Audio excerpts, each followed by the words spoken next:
Hi everyone, feeling enthusiastic for this week's Snap UK podcast. Gary is in the middle of stuffing his face in a hotel somewhere in Boston. Boston? Norfolk. Oh, well anyway. Boston. So he'll be along shortly. And Paul couldn't be bothered to be here again because he has a life, apparently. But we're here. Jim's here. Say hi, Jim. Hi, I don't have a life. No, you just have to deal with inept people at work. And John's here. Say hi, John. Hello, John. John, are you dealing with inept people at work? Always. Me too, and I am self-employed. So yeah. That tells you all you need to know. We've got a few things to run through because we haven't done this for a couple of weeks. So we're going to dive straight in and discuss the COVID opt-outs and how other sports are dealing with working in or out of a COVID-friendly bubble. Firstly, the opt-outs. It turns out no one has to play the Patriots this year because we've lost about 45 of our players already. I think we're up to 8 at the moment, including very big players: Marcus Cannon, Patrick Chung, Dante Hightower, one of our very thin wide receiver core, Marquise Lee, Matt Lacoste. And Brandon Bolden, who's been a special team staple and backup running back for years. It's not pretty in the Patriots world. And then Torin as well, the well-known lineman. Yeah, I mean, I do wonder whether Belichick had asked the players from the Patriots to decide early whether they were opting out. Because it seems to be that we've suddenly got like 15 million in cap space that we didn't have. And it just feels a little bit like he might have said, look, by all means go, but can you tell us a week early so we can make plans? Just feels that way. Yeah. If it's going to happen, that's good management. Yeah. I think you're exactly right, Griff. I think he obviously wants to plan what he can plan. I think there's there's still loads of questions about the whole season as a whole and opt-outs and what happens if someone catches COVID, what happens if your quarterback catches COVID on a Saturday and can't play on a Sunday? All those things will probably need to have, there needs to be plans for that as well. So it's not just the players that are opting out that you kind of plan around. Yes, that's a long-term thing, which obviously you need to kind of start looking at. If it's bringing in people off the free agency list, fair enough. If it's promoting younger players who perhaps haven't had the first team experience, fair enough. But then from a coaching and from a management point of view, it's all those kind of other plans which you've got to have at the back of your head. What happens if Cam Newton catches COVID? And, what happens if your whole quarterback room catches COVID because they're all in a meeting and they're all suddenly out? What happens? I don't know. Belichick plays quarterback. Yeah, exactly. What happens if all your offensive line are out? What happens if one position group is out? Then potentially, does the NFL say, okay, well, you can move your bye week to this week and fill the game in later? All these questions, I think, are still very much up in the open, which no one's kind of from the NFL or from any team has got any answers, and that's the biggest worry for me. I'm amazed that they're not considering a bubble system of some kind. Yeah. I'm not suggesting I know how it would work because there's so many people involved, but maybe the players have to be told if you're going to play the season, you're all living at the facility. I don't know. Yeah, I mean, I think the Panthers it's the Panthers that have started to do something similar where each player basically has one of the suites within the stadium as their living quarters. One of the teams have booked out a hotel, haven't they? Yeah. The Saints have told everybody they can stay in this particular hotel, yeah. but they don't have to. It's not. But I think it has to be enforced to an extent because there's no point having a bubble and protecting your team if the player's then going off and being with his family as they rightly want to be, and his wife's been out shopping that day and suddenly she's got it and suddenly he's got it, and then he goes to a meeting and, like I say, suddenly your whole offensive line is out for next Sunday. I think we've seen kind of success with the NBA and their bubble. Obviously, they've got a lot less people. And on the flip side, we've seen a lack of bubble with Major League Baseball, and teams are literally falling over and games are being cancelled. Canceling games, aren't they? Left, right, and centre. Whole series are under threat. It seems like a big mess. Well, the Raiders are fine because they haven't caught anything in years, and Sure, Nelson Aguilar would be perfect. Laughing one in there. Nelson Aguilar gets a mention. Excellent work, everybody. Yeah, I mean, we've already seen big names who are pulling out apart from the Patriots players. So Matthew Stafford's on the reserve list. I assume to do with the fact that his wife has had a brain tumor, and so they're pretty much isolating. But when is it suddenly safe for him to come back to work then, if that's the case? Because without him, their season's done. Yeah, So, absolutely. Like, I think, that he's not kind of officially opted out yet, but as soon as like one of the main big starting quarterback opts out, I think we're going to see. I think there's going to be some interesting conversations. I think it's, some of the bigger players that are already out, like you say, Patriots linebacker Donta Hightower. Bears defensive tackle Eddie Goldman. That's a big player for them. Chiefs offensive lineman. I'm not even going to try and pronounce his name. Laurent Duvernay Tardif. I'm going to try it. Apparently, I didn't do too bad a job. He's obviously, he's a medical practitioner. He's carrying on working. Fair play. He was the first one to pull out, really, wasn't he? Yeah, exactly. Packers receiver Devin Funchess. God knows they need every receiver they can get. What are we going to do without Devin Funchess for the season? And I think Jets linebacker CJ Mosley. We're going to talk about Jamal Adams, but Jamal Adams and CJ Mosley are now gone from that defense. That team is awful. And then the most recent one, Dolphins wide receiver Alan Hearns was announced today as opting out. Not that big a deal, but again, like Dolphins they're a team in rebuild. They can't afford to be losing experienced players. No, Nate Solder leaving the Giants as well. That's bad news for Danny Dimes. I think that team barely protected him as it was, and he's a good player. He gets a lot of stick, but he's playing in a bad line, and he's not the worst player there. So it's going to be an absolutely disastrous season if more players keep pulling out. Marquise Goodwin at the Eagles, they're a team that has got no wide receiver depth. Damian Williams at the Chiefs, Super Bowl sealed the Super Bowl for them with his touchdown run. Mm-hmm. That's another big loss. You put in a lot of pressure on the rookie Clyde Edwards-Helaire. He might be great, and that might be the opening he needs, but you still want depth at that position. Do you not think? Oh, here's the other one I thought as well. Our favourite player who runs for his life every season is Russell Wilson. Chance Womack has opted out off the O-line there. He's he's about the only guy you could put into another team and he would fit in. It's going to be a catastrophe, and also for fantasy purposes, you could lose half your team in a week. Yeah, exactly. I mean, when do we do the draft? When are we going to know who's playing and who's not playing?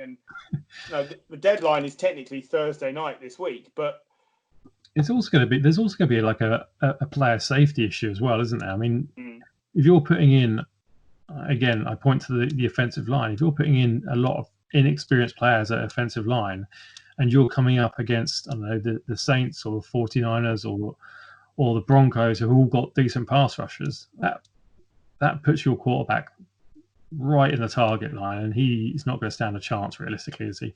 Because if you're asking a rookie left tackle who was a 6th or 7th round pick this year to go up against Nick Bosa, good luck.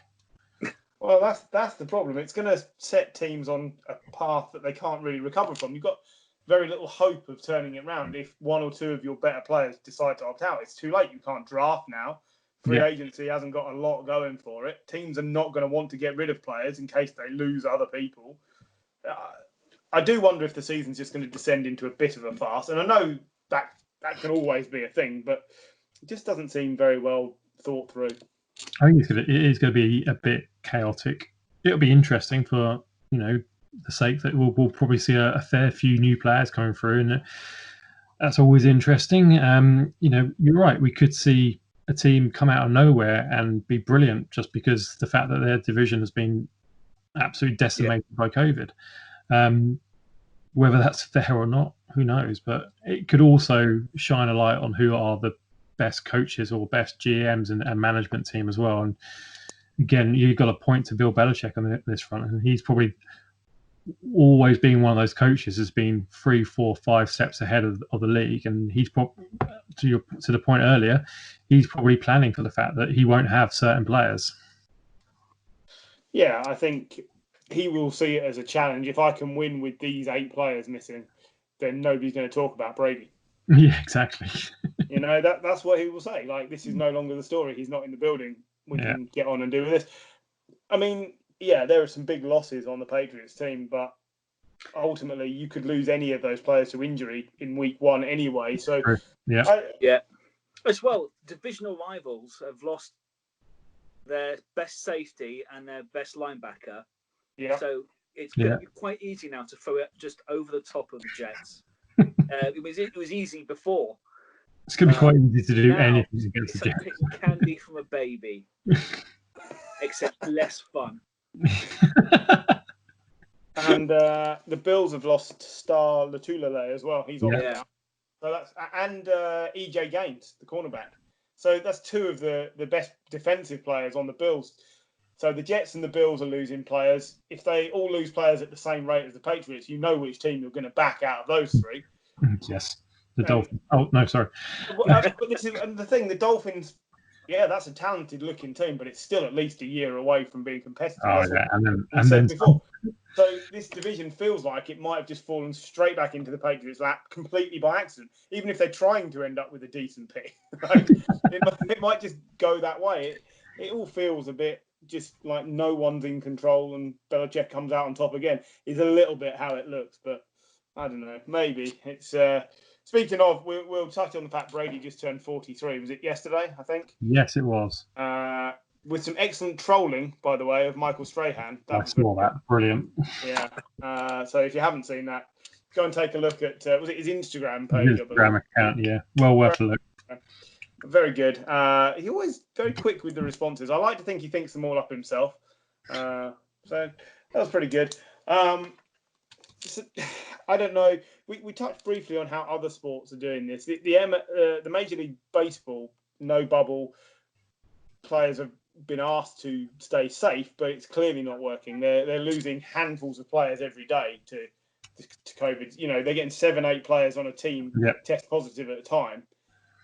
Of course, because it's so virulent, it will go through everybody, and they travel on buses and things together. And then the other side of this is the NBA, who are all playing at in Florida at Disneyland. Disneyland? I think it's Disneyland. I don't know though. Right, they're playing Disney at Park. The Disney Park in Florida. But then there's only, including the subs, there's only 9 players on a team and a bench. You know, and so it's much easier to manage. It's I don't know. I just feel like this has been seriously underthought, and maybe you look at what college football are doing. They're playing only interdivisional games, almost entirely across the board. I wonder whether the NFL could have done something like that and just said, we're going to play in this stadium, and you're just playing each other on rotation. Yeah, potentially. Or else, I mean, they could have thrown a complete curveball and said, right, we're going to reduce traveling, and we're literally going to make you play in a geographic area. So you could have a division that's got the Jets, the Giants, New England, and who else? Washington. Buffalo, Buffalo, big one. So, and there could be that way, but still, like, even if you did that, the US is a big country. You're still going to have to travel in a plane, probably at the very least a bus. And your 2 point, you look at baseball where they're with each other kind of day in, day out. Those baseball series last over several days. And what do you do during that day? You spend time with your teammates. You're on buses to stadiums. You're on planes into different states. It's like it's almost an impossible situation. I guess the only hope is they can look at what football has been like in Europe, and I think the Premier League, the Bundesliga, all the other leagues have been generally quite successful in controlling it. And being able to play games and traveling around. It's obviously not the same distances, but I think it's been a lot more successful here than it has been in the US. But then the background to that is the US just hasn't handled COVID full stop. Yeah. Well, that is the bigger problem. That the whole country is basically rife with COVID outbreaks. Yeah. But you look at Formula One. They're in their own bubbles. Yeah. And there's 20 F1 drivers. One of them got it. Yeah. 20 out of so many billion people, and they are some of the most protected people in the world at the moment, and one of them got COVID. So he's having to do his 10 days isolation, and he's missing 2 Grand Prix. And I feel a lot more confident in the F1 preparations than I do with the NFL. Yeah. So, I do worry. I do really worry that we're going to have. Yeah, and the other thing about baseball is, like, technically you can play baseball with social distancing. Realistically, you can't do that with the NFL, with football. Like, literally everyone's on top of each other at one point in time. Like, you're breathing each other's breath, you're sweating on each other, you're bleeding on each other. We're still talking about the NFL. Yep. It's impossible to have any type of social distance. Just the game doesn't work with it. So even in baseball, where you could restrict it, you could restrict kind of the spread of COVID to a team without having kind of testing and results that come back to you within minutes rather than weeks or days. You're never going to tell if someone's actually got COVID and they're on the field spreading it around. Yeah, it's going to be extremely difficult. Literally, just this second, Stafford has been taken off the COVID list. Oh, okay, fair enough. And unfortunately for the Jaguars, Gardner Minshew was put on and then came off it. So he's available to play as well. I think, there's going to be pressure on quarterbacks, isn't there, to not opt out? Realistically. And I think, the flip side is, I think every coach has got a pass this year. Like, you can't ask any coach, because the coach is saying, I didn't have my team. They're all gone. I didn't have no team, no preparation. Yeah, exactly. Which means we have 2 more years of Doug Marone. Another year of Adam Gase. Oh, God. Oh, Christ. Yeah. I mean, I know Doug Pedersen's coaching the Eagles from home, isn't he? Because he's got he's contracted. There is no way that we get through this without at least one team being completely decimated. And then I don't know what you do. You can't suddenly start moving bye weeks around. That doesn't work. It affects too many things. TV is king. You can't do it. So I don't know how we get a full length season. I cannot imagine a scenario whereby that works. I really don't think we do. I think we'll have a complete season. There'll be a Super Bowl winner at the end of it. Whether every team has played 16 regular season games or not is another question. This is where the system around winning percentage comes into play, because technically you don't have to have played all 15 games to have a winning, or all 16 games to have a winning percentage that beats someone else. So that's gonna, I think, that's one of the benefits of that, is that teams don't have to play every game to be able to. But then you end up with teams saying, "Oh yeah, but we had to play the Chiefs twice." And somebody else only played 14 games and ended up with a better winning percentage because they played the Jets twice or whatever. You'll just end up with legal challenges, but it's never fair, is it? Because every team has a different schedule all the time. Yeah, I'm just saying. There was always that case. Like, everyone in the AFC East has to play the Patriots twice a year. Everyone now in the AFC West has to play the Chiefs twice a year, whereas no one in the NFC West does. It's like, well, that's not fair. Yeah, that's true. I don't know. It feels like another problem waiting to cause another problem. I almost feel like I'd have been happier if they'd have just said, "We're not doing this season," but they can't. So it's going to make it extremely interesting to watch. I have no idea where you start drafting for fantasy purposes. I cannot begin to imagine how you do that, because you're going to be chopping your team apart every week. It almost doesn't matter, I think. But so you can immediately go out and just draft Patrick Mahomes and hope for the best. That's your answer right there. Let's move on slightly then. There was a massive trade, and it is a massive trade. So Jamal Adams gets his way, gets out of the Jets, just like everybody should. The compensation is heavy for a safety. So the Seahawks have given up 2 first-round picks. But if he makes the difference to that team over 5 years, the chance of you getting 2 really good first-round picks in a 5-year rotation? So there's a couple of things here. Yeah, it's 2 first-round picks for a safety who's probably top 2 safety in the league. Derwin James, I'd have slightly above him. I don't like his attitude either. I think he obviously crafted his way out of New York, and fair enough. I think it's one of those trades though that both teams have sort of won, which is pretty rare because the Jets lose a player who doesn't want to be there, so you kind of have to say, well, it's better that he goes, and they've got 2 first-round picks, plus they got a replacement in Bradley McDougall as well, who's a decent safety. Okay, it's not as good as Jamal Adams, but he'll certainly. Who is? Yeah, well, Derwin James. He'll certainly kind of fit that bill. And I was thinking about, I did a bit of research about this, and the Seahawks, they're not really good at drafting in the first round. No. Like, this is their first round picks from the last 10 years. Jordan Brooks this year, sorry. LJ Collier, Rashad Penny. 2017, they had no pick, they traded out. 2016, Jermaine Ifedi. 2015, 2014, and 2013, they had no first-round picks. 15 was Jimmy Graham. 14, they traded out. And 13 was Percy Harvin. 2012 was Bruce Irvin. Decent pick. 2011 was James Carpenter, guard. And then 2010, they had 2 picks, Russell Okong and Earl Thomas. Good pick. Yeah, that was good back then. That's like 1 good pick in 10 years.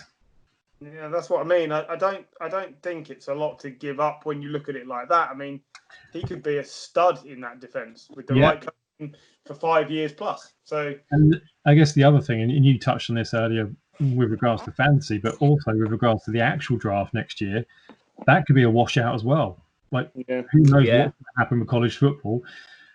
Risking your first-round pick this year, well, not risking it, losing it for a guaranteed player quality is actually probably a good move. It's a fair point because we don't know what the draft is going to look like. It could be a bunch of players who've barely played. Yeah, exactly. And you're going to be relying on little scouts are going to be relying on tape, which is going to be at that point over a year old. Are they still the same player in 2021 as they were in 2019? It's going to certainly be interesting. Good evening, Gary. Hello, Gary. How we doing? Sorry, I'm late. Not my fault. Somebody else's fault. Always is. Lazy.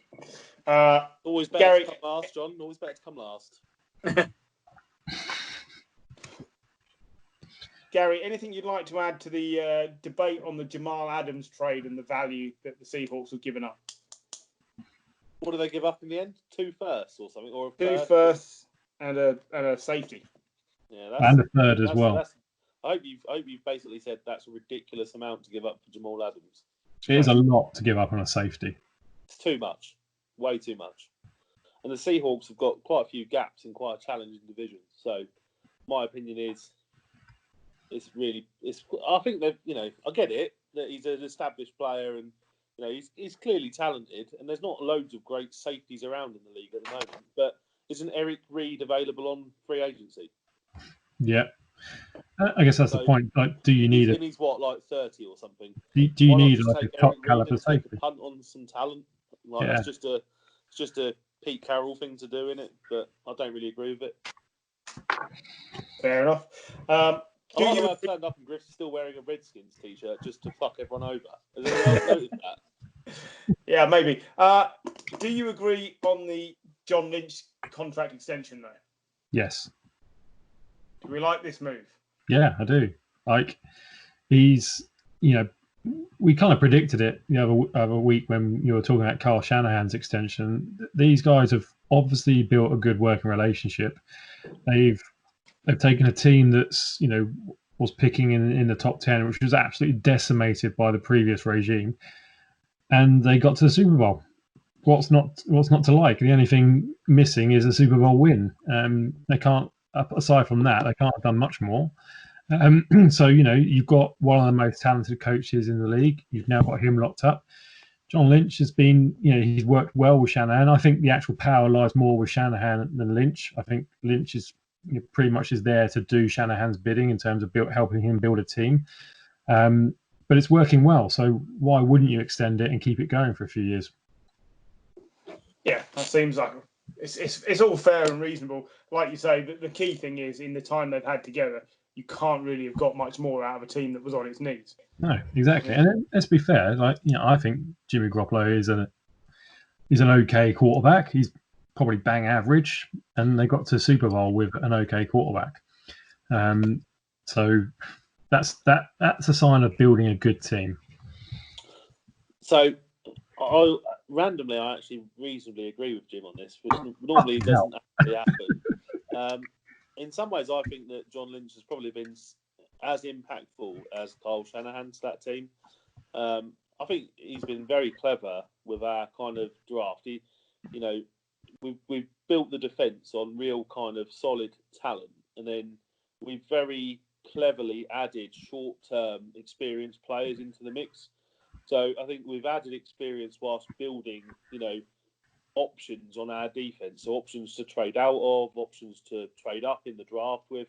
So I think he's been quite clever to make sure that he's got quite a balanced squad at all times. Whether that's led by Shanahan or him, I suppose, we won't know because we don't know what discussions they have. I'm sure it's a pretty joint approach, but I think definitely it's created a team culture that is built on people that are looking to develop, and then some great veterans in and around that, which seems to be building quite proactively to the future. He looked at it and went, I can't afford to, keep DeForest Buckner and Eric Armstead. And is Buckner the better player? Yes. But, is Armstead slightly more experienced? Yes. So do I want to keep him around? And then I'll just go away and get Kinlaw in the draft. Also cheaper as well. He's cheaper. So yeah. Then you get Kinlaw. So I think he's quite astute in terms of having been a former player. I think he's quite astute in understanding how that locker room dynamic needs to work alongside Shanahan.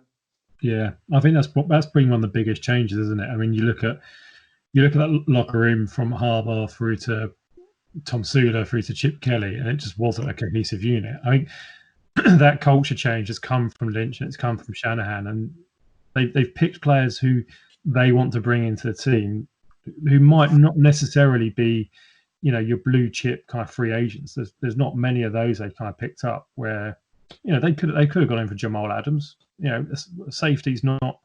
Our safeties aren't brilliant. They could have put Jamal Adams alongside Richard Sherman, and we probably would have been celebrating. But they looked at it apparently, and it cost too much, so they didn't. And I think his character would have turned them off as well. They've been, Gary's right. They've been really sneaky in some of the trades they've made, but also some of the deals they've made as well, and some of the contract extensions as well. Like D Ford's contract extension, everyone's like, yeah, but he's always injured. It's like, yeah, but the future money isn't guaranteed. There's a lot of incentives there, and there's a lot of incentives based on playing time, so they can get out of it quickly if he is injured. Jordan Reed's the same, isn't he? Exactly. You look at, they picked up Jordan Reed this year, and it's an incentive laden contract. Well, that's for me says if you play, we're going to pay you, and if you don't, we're not. So fair enough, and that's a good risk to take on a player who was one of the best tight ends in the league a few years back. I think what you'll see with the 49ers, they've got some good characters there at the moment, some good kind of kudos. I think the Niners might grow again over in the UK as well. I'm not sure we'll win a Super Bowl. I don't know yet. I'd love to say we will, but I think we'll be there or thereabouts the playoffs for the next 5 years, potentially. And that's what you need. You need a sustained run of success to grow your popularity, which grows the turnover, etc., etc. So John Lynch would have done his job. Yeah, I mean, it certainly appears to the outside spectator that they are doing an excellent job as a pair. And that is key. That's all you can ask for, really, is to have a pair who work as well as they do together. I think you'll be right up there again. How close you can be to the Chiefs in the Super Bowl, I don't know. But I think the question is still offense, isn't it? If you line up the Bucs offense now against the Niners offense, which one are you going with? If you line up the Saints offense against the Niners offense, which one are you going with? And if you line up the Chiefs offense against the Niners offense, which one are you going with? Like, if you did the same with defense, I'd be quite happy to sit there and have a conversation with you. But on offense, I still don't think if a game gets away from us, can we go down the field and definitely score that winning touchdown? Yeah. I don't know, because that's what happened in the Super Bowl. We held them, and when it became a shootout, we had no bullets to fire. So, is that still the same problem? I've arrived on top form. I've been sat at the bar thinking about this, waiting for a steak for an hour and a half. Honestly. Yeah, I agree with everything you said. I think if it came to a straight shootout again, you're still, as you say, limited for the rounds you can fire compared to several other teams. However, it's still a very good team, and you've got as good a chance as last year of at least getting to the game, and then eventually luck will tell. So I think as long as you're relevant in December, and by that I mean you're challenging for a playoff, you're in that hunt, you're on the when they show kind of in the hunt for the playoffs, you're in that graphic on TV. I think after that, a lot of it comes down to luck as well. Most of the time, the playoffs, there is a big hefty element of luck, unless you're. I think there's less of that now he's retired, if I'm honest with you. Yeah. Very good. Somebody was going to make the obvious joke. Just while we're talking about quarterbacks, the Stafford news actually is he had a false positive test. They've just released to say that he tested negative, false positive, and then 3 consecutive negatives. So he's been reactivated, along with Justin Coleman, who's a cornerback on that team as well. So they had some false positives, and that's something else that nobody seems to have mentioned, that can easily throw a team into turmoil. Your quarterback false positives on a Monday, you game plan around someone else, and then you're playing on Thursday or whatever. If we're touching on COVID, please tell me you've seen the video of Donald Trump with the reporter, where he doesn't seem to understand that the fact they've had less deaths per cases, but the most deaths in the world. He keeps going on and on about it. Please tell me you've all seen it. No, I have. Unfortunately, they do have.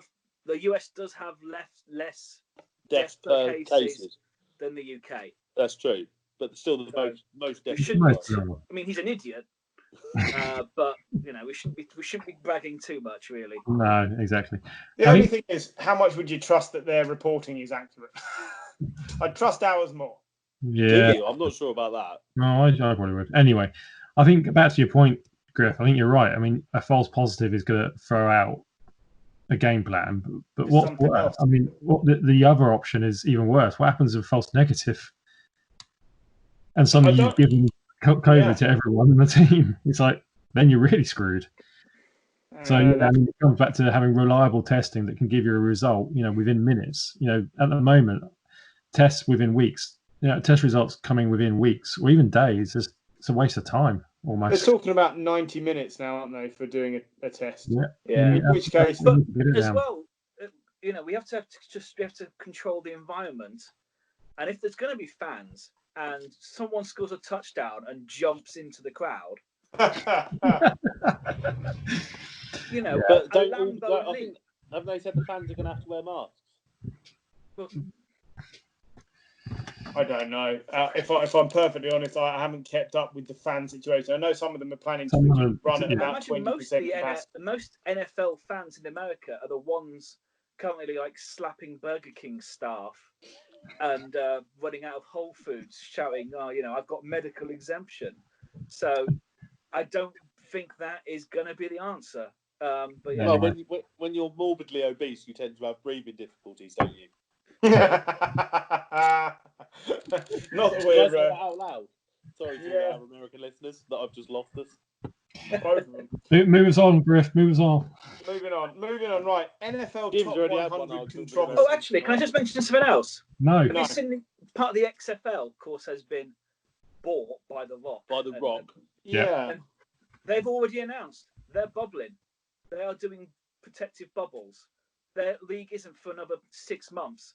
They've already announced they're doing protective bubbles. So brilliant. I know it's easier for them, but no, it's not, is it? Fewer of them, but at least they've made a decision. The NFL waited too long to make a decision. And when you've got that many moving parts, you have to make the decision sooner. A little bit like, closing countries down or whatever. Right, move on to the NFL top 100 players of 2020 list. A little bit controversial, apparently. So anybody want to pick out somewhere to start on the Jimmy G made it in. Yeah, number 43. Yeah, top 50, mate. I was actually quite impressed he made it in as well. I think that's more based on his looks and potential partners than skill, maybe. I think it might be based on team success, but he's won a lot of games as a quarterback. His stats are really good. He threw more touchdown passes than Patrick Mahomes. More yards than somewhere else. I can't remember all the stats, but I remember seeing someone post it on Twitter and thinking, actually, that's a really good stat line. He just gets he gets slammed because he's not spectacular. He's Alex Smith, isn't he? That's what he is. Yeah, exactly. Yeah. That's fine. But yeah, I mean, back to your original. What controversy do you want to start in? Should we talk about Patrick Mahomes being the third best quarterback? Go on. Just that, really. I mean, are we okay? Lamar Jackson and Russell Wilson are good quarterbacks. Yeah. If they were on the 49ers, I would not complain. But are they better than Patrick Mahomes, really? I think Russell Wilson, you could argue over a long period of time so far. He's a very good quarterback. And you could argue at this point, you could say for a long time, he is the better quarterback. But this is based on last year. We don't know if Mahomes can come back from I know he's had this dislocated knee, but, potentially, I think Mahomes is the best quarterback, don't get me wrong, but there's an argument to say Russell Wilson is still the most all-round top quality quarterback in the league. Yeah, and then Lamar Jackson, we know can't throw a ball, so... Yeah. But when you add to that the fact that Lamar Jackson did more with less, I can see why both of those quarterbacks were putting ahead of him. That Heisman, triple lineup or whatever he had to run must have been terrible with no talent around him. Yeah, but you look at the rest of the team compared to the Andy Reid run Chiefs, I would say Lamar Jackson did more with less. And I think whilst it's certainly not necessarily the order I would have them in, I can see how they've ended up with that, definitely. But if you're looking forward to this year, I don't think that they're in that order at all at the end of this year. But, they would be so close. It was Lamar 1, Russell Wilson 2, Aaron Donald number 3, who, by the way, props to that for beating any quarterbacks into anywhere in the top 5. Well done. And then I don't think he was.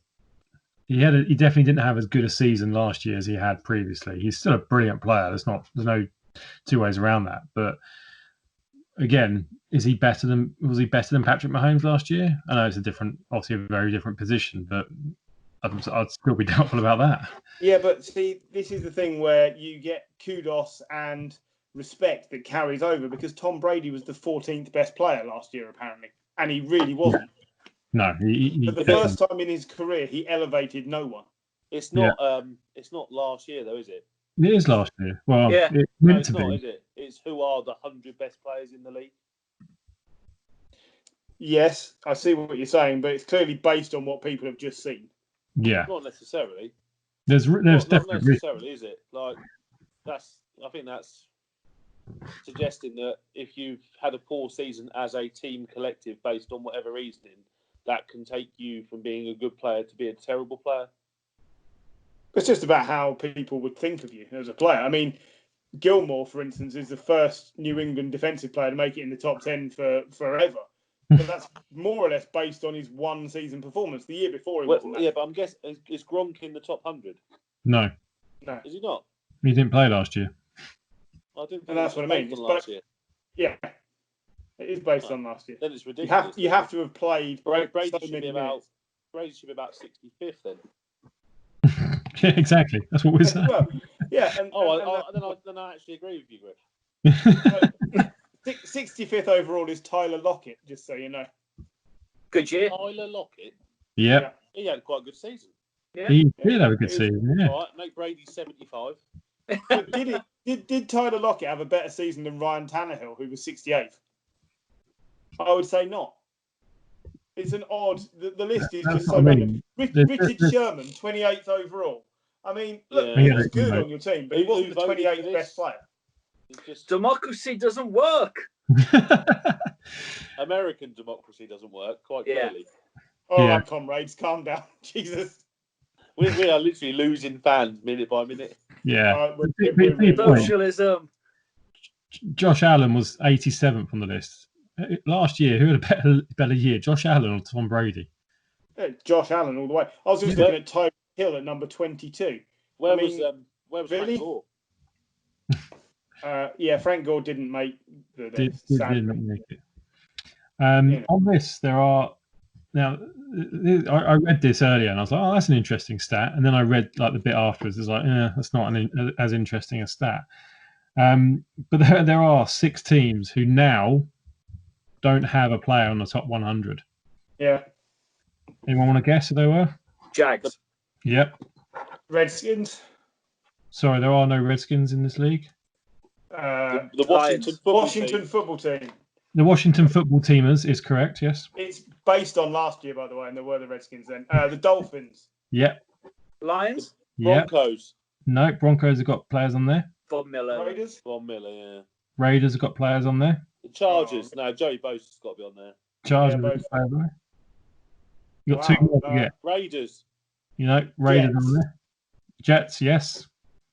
Jamal Adams is the only player who was on there, but obviously he's now left. 1 more to get. Oh, bloody hell. Bengals. Yes, Bengals. Oh, of course, yeah. The worst team in the league. Yeah, the worst team in the league. They still have AJ Green, but he didn't play last year. He didn't play last year. And as we've just discovered, it's based on last year. Yeah. System. I mean, but the year before there were only 2 teams, weren't there, that ended up with no players in the top 100. So it's condensed somewhat this year. I don't know whether there's anything in that or not. It's just whether teams do well or not, and players decide based on that. I think the fact that you got 5 of the 6 fairly quickly tells you that it's based on the perception of those particular outfits. Yeah, it's also not been. There's not been a kicker on the top 100 since 2015. No. Justin Tucker does everything right every season, never makes it. Has he ever been on there? I don't think he's ever been on there. Who was the last one? Was it Gostkowski? No, Vinatieri. Oh, okay, right. I knew it was a New England kicker at some point. But yeah, I mean, whether this list is relevant without some sort of dividing up, does it need to be the 50 offensive players, 50 defensive players, and then the top 5 special teams players for it to have any relevance? I don't know. I don't know how. I just think it's another marketing thing, isn't it? You get a little 100 badge on their thing. You can get those nice 100 pins, can't you, John? No. I mean, even Alvin Kamara's on. He was useless last year. Yeah, he's not your favourite player. I mean, Quentin Nelson, all right, number 29, but honestly, that guy was amazing for the Colts. He's behind Richard Sherman. I just don't see it. And Cameron Jordan at the Saints I wouldn't have said was better as a player than Nelson at the Colts. Yeah, but I think until Sherman got burned in the Super Bowl, everyone was saying how he had a really good season to the Super Bowl. He had a really good season, but he wasn't the 28th best player overall, even without the Super Bowl. I agree with you. A lot of people were bigging up Sherman, but mainly for it was his presence, wasn't it? It was the leadership that not because he'd been the best player on the team, but But the public are fickle, aren't they? Well, it's not the public that vote for it; it's all the players. But they're fickle as well. They all get 10 votes, don't they? I'm glad to see Gary knows how this process works. Look, man, this vote happened in the past, we all know you don't do the past. You only do the future. Trauma on the list.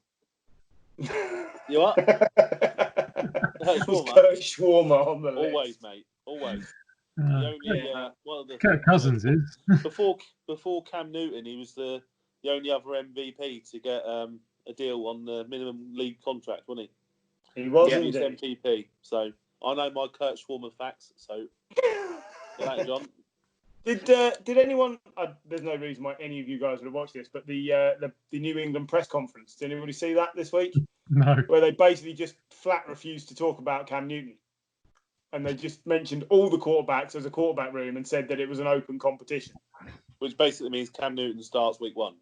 Yeah. Well, probably, but it didn't just come from Belichick. It came from like Matthew Slater, David Andrews, all the team captains basically had got the same line, which was it's just a quarterback room and it's an open competition. And you're like, and they were bigging up Brian Hoyer, which made me think of you, Gary, basically saying what a leader he is in the locker room. Yeah, it just shows, and the NFL players know nothing. Maybe. I didn't see him in the top 100. Was Cam Newton there? No, he didn't play last year. No, he played once, didn't he? He had a couple of games. He's not in the top 100, no.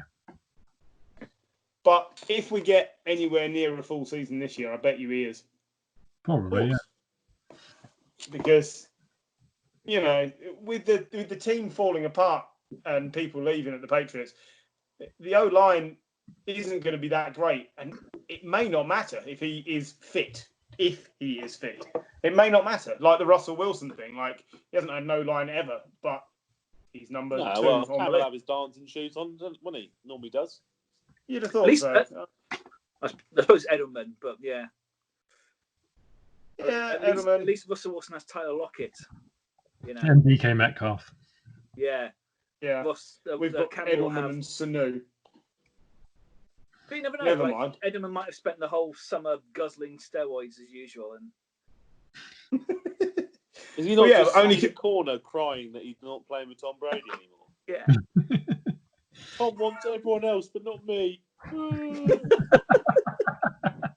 He'll even take Shady McCoy. He's been bad for 3 years. Oh yeah, we didn't talk about that. McCoy going to the Bucs. Yeah, I mean, is that in any way an upgrade for that team? Well, I think they're all just hunting Brady's rings, aren't they? Yeah. I'm sorry?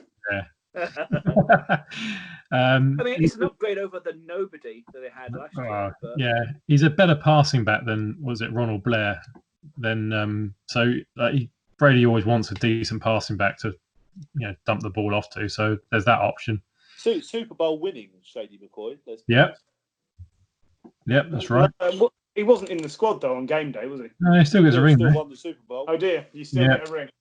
Oh bloody hell! Well, even I've got a ring in that case. Oh, there's all my stuff falling off the table. Never mind. Right, there's a couple of things left to cover. Yannick Ngakoue, what do the Jags do? Because he wants out, they want to keep him. Where do they go with that? Trade him. Yeah, he's not. You can guarantee what they do will be wrong. Yeah. Because of the Jags.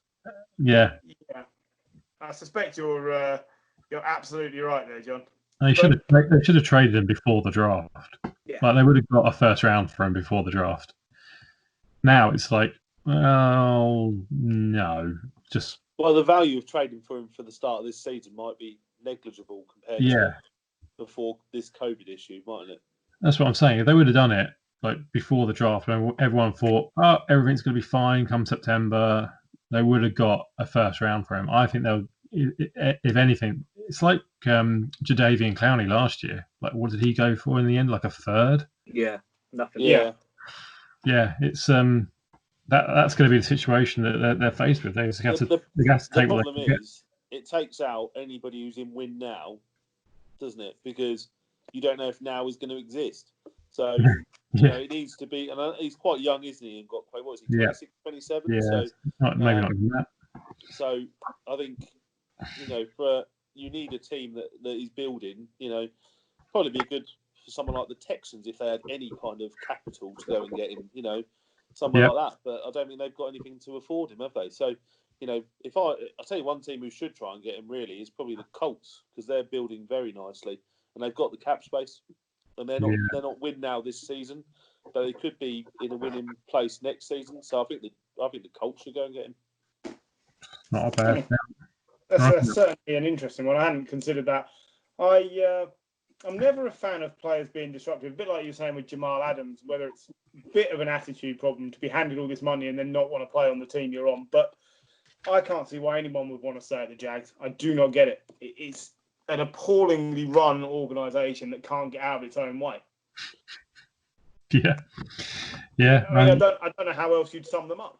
I can't disagree with that. And you're right. I think Jamal Adams was openly disruptive. Yannick Ngakoue, okay, he's had some issues in the past, but he's not been openly as disruptive as Jamal Adams. He just said, I don't want to be here.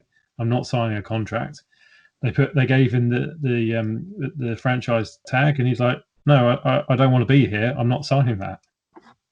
They can't fine him because he's out of contract. So what do you do? There's literally nothing they can do other than kind of make him wait it out. And what use is that for anyone? He will be somewhere else, but I really don't know where. I'm not sure the Texans are capable of making a good decision either. So Washington, they could probably afford him as well. Yeah, the Raiders. Play for Ron Rivera. It's a good shout. That's not a bad shout. Yeah, I quite like that one. I think Washington are quite set on their defensive line now that they've got Chase Young.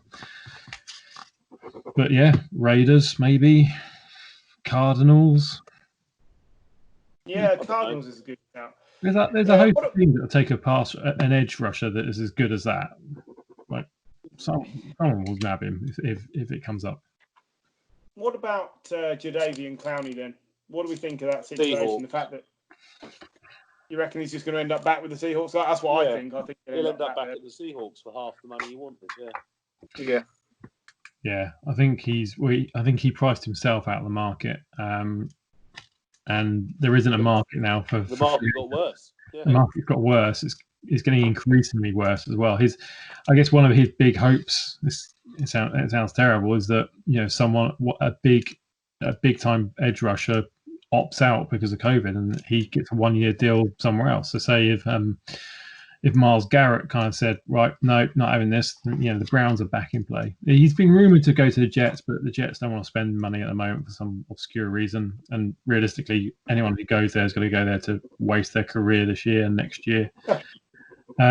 He's been rumoured to the 49ers as well. They're meeting with Dion Jordan and Ziggy Ansah, so they obviously want some depth at edge rusher. Imagine Jadeveon Clowney, D Ford, and Nick Bosa on the edge. Amazing. That'd be an amazing team. Yeah, but I can't see that happening. But I'll keep my fingers crossed. So, edge rushers, and this applies to Ngakoue as well. That's a premium position, so they'll find somewhere. It'll take until probably a week or so until the season starts, and someone makes a decision. It's like, yeah, actually, our edge rushers are terrible. We need to bring in some depth here, and someone will sign him up at the last minute. I did wonder whether Clowney would end up at the Patriots on a 1-year deal. Now we've got some cap space because we will need something to give us some defensive production because it's predominantly defensive players that have opted out for us. Yeah, and we cleared the cap room. So either one of those players on a 1-year deal would be brilliant for us. Yeah, Belichick's got a history of taking veteran players on a prove it deal and then let them go. Look at Cam. Yeah, exactly. Broncos have some space. I'd love to see him on one edge. Oh, just Von Miller. Bradley the Bears could always cut Jimmy Graham in his £8 million salary and just sign somebody they actually need. Yeah. Imagine Jadeveon Clowney and Khalil Mack on either edge. That's what I mean. The Bears at the moment have got nothing. Yeah. Well, it's not a winning team at the moment, is it? You wouldn't have thought. But not really. It's certainly. I'm surprised that Clowney hasn't been signed because I thought experienced players would be at a premium now. There's been very little to no practice. And teams are going to want to get players in who can basically lead from the front and know what they're doing. So it surprised me that he's still out there. Yeah, I think there's that price issue, but I also think it's not really fair to kind of carry on labelling him with this, but he does have a history of injuries. He's been better the last few years, and I think I reckon people will be wanting to get him in for a physical before they commit any serious money to him, and they obviously can't do that at the moment. Well, he wanted 20 million, didn't he? Clowney originally. Now he'd be looking for 10 money. Yeah, I mean, exactly. You're not going to sign someone for 20 million if with an injury history who you can't put for a medical. I think for a top defensive player, if you can get him on 10 million, that's worth a punt, isn't it? Yeah, it's a steal. Oh, definitely. Absolutely. I couldn't agree more. I think he will be a really good piece on a decent team, but we just wait and see who. Anybody got any other business they feel they need to cover this evening? Good. That speaks volumes to what's happening in the world. The season starts in just over a month. What did we cover before I arrived? COVID. Pretty much. COVID and Jamal Adams. Did we talk fantasy or not? A little bit, but feel free to elaborate. Well, I suppose it's just, obviously we've gone through our own kind of discussions this week about how to approach the fantasy season. So I think it will be quite interesting to see how NFL.com fares, because, I think Dynasty is going to become more apparent, because you can do that draft and feel like you're properly involved in it based on the fact that you're making selections that will play for you at some point. Whereas picking for this year, I've jokingly said you could all just get all 10 people to pick auto pick and then just wait and see what happens. It's very difficult. So it'll be interesting to see over the next, what's the first game scheduled for? The 13th of September at the moment. So most people are going to be drafting around the 9th, 9th and 10th, something like that, if they can, if not the previous week. So maybe the 7th. Yeah. Or 7th of September. So we're not going to have any pre-season games to go on. Barely training camps. Barely any training camps. We're basically going to have to listen to what comes out in the States before you head into that draft. And that's going to be a very difficult draft to do. And you can go on all sorts of mock drafts where all sorts of people are basically picking basically on their opinions. So I think fantasy this year is going to be out of control. And I think... But is that not the... In my opinion, that's why I don't think this is necessarily the year to start doing a different type of league, because you have no idea what's going to happen at all. And whilst I threw my hat in the ring for doing both, I'm not sure what the outcome of Dynasty will be, because whatever happens at the end of this year, when you've got to decide who to let go and who to keep, is going to be warped by the fact that it's been an odd year, regardless of whether we get 16 games or not. Yeah, that's what I mean. I think fantasy this year is just going to be a little bit crazy. Along with everything else. Yeah, and I don't know if that makes it more interesting or less, I suppose. It's definitely... I think it makes it more frustrating, is what it makes it. Obviously, fantasy football, I think we forget sometimes over here, and our friend Dunk would tell you, quite how big it is in the States. It is huge. Millions of people play fantasy football, and it's a big driver of their relationship with the NFL. So it's going to be really interesting how that changes and how people find that part of the interaction, I suppose. Do you think that had anything to do with them wanting to move the date up for the opt-outs?